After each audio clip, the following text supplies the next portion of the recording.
right, a very good morning to all of you.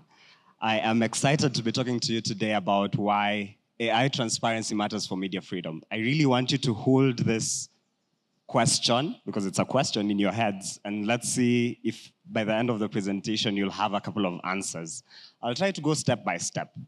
And for us to even answer why AI transparency matters to media freedom, we have to look at how institutional transparency has always mattered to media freedom. These two things, I argue, have always been mutually reinforcing. The easiest way to illustrate this is that media relies on somewhat transparent institutions to conduct investigations and so on. And that accountability pressure makes institutions, organizations actually become very transparent. Now, in the current age, where AI is shaping production, narratives, how we interact with each other, social media, and so on and so forth, AI is very fast becoming institutional, but also infrastructural power. And my first hypothesis is, if transparency and media freedom are mutually reinforcing, and AI is now new power, then AI transparency must really matter to media freedom, right? Okay. So, what is AI transparency? I would argue whatever definition you have, it would fit into these three buckets: power, systems, and how we use it in media. When we talk about power, it is, can we see who is in control? And Mr. Daniel Kalinaki spoke about it just a little bit.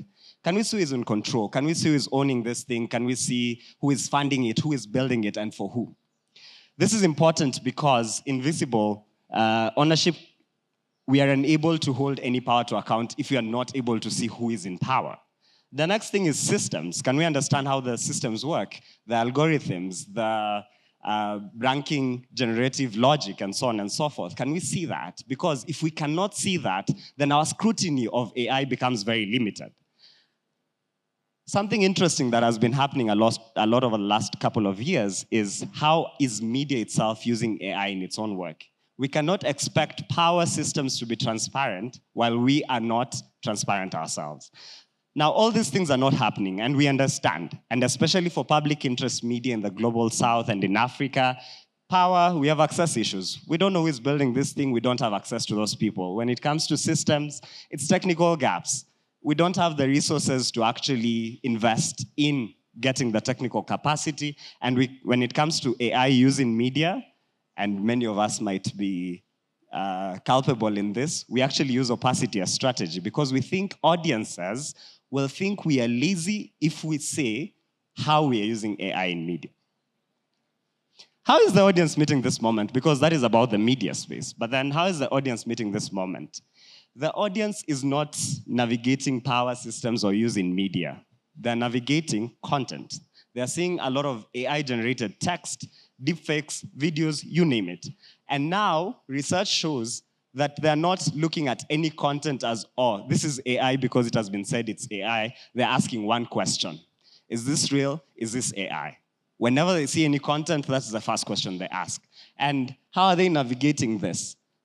Audiences now are deep skeptics, more than ever, of all content. Especially younger audiences, they associate unlabeled or opaque AI systems with misinformation, with bias, with lack of authenticity, and so on and so forth. Remember I said opaque systems or unlabeled AI. They're not anti-AI, they're just skeptical of content.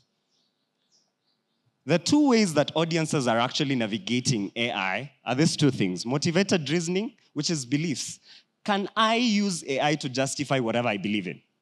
And then number two is AI self-efficacy. What confidence do I have in myself to be able to tag something as AI-generated or AI-assisted?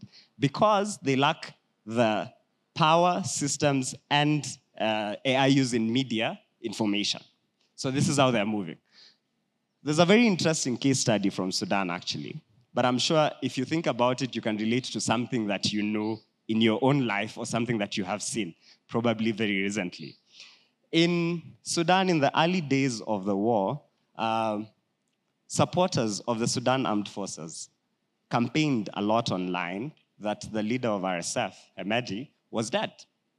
Research by BIM Reports last year shows that even after proof of life was established, people still really believed he was dead. And they would use the claim that this is AI to reject whatever truth that is likable. That is dislikable, sorry.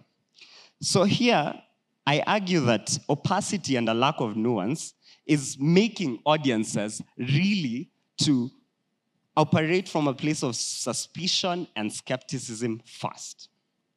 And what this does is that it becomes then easier to dismiss any credible media, any credible journalism. And this becomes a very slippery slope to delegitimization, because then politicians, any power, including AI power, can use the claim that this is AI to rubbish whatever credible journalism you're doing. So, I hope you have some reasons about why AI transparency matters to media freedom. But for me, why is it important for media to actually look at it? Now, if AI is shaping information at the moment in the information ecosystem, and AI opacity and lack of nuance is destabilizing that evaluation anchors that the audience should have, media has the responsibility to interrogate AI power, AI systems, but also to be very radically honest about how we use AI in our own work. Now, where I work, we really love to think about these things. And all the claims, including all the bold ones that I've made in this presentation, has been backed by research. So if you want to look at that research, please visit our website on rnw.media. And if you want to have a chat, especially if you have opposing views, I would really, really love to talk to you. Thank you.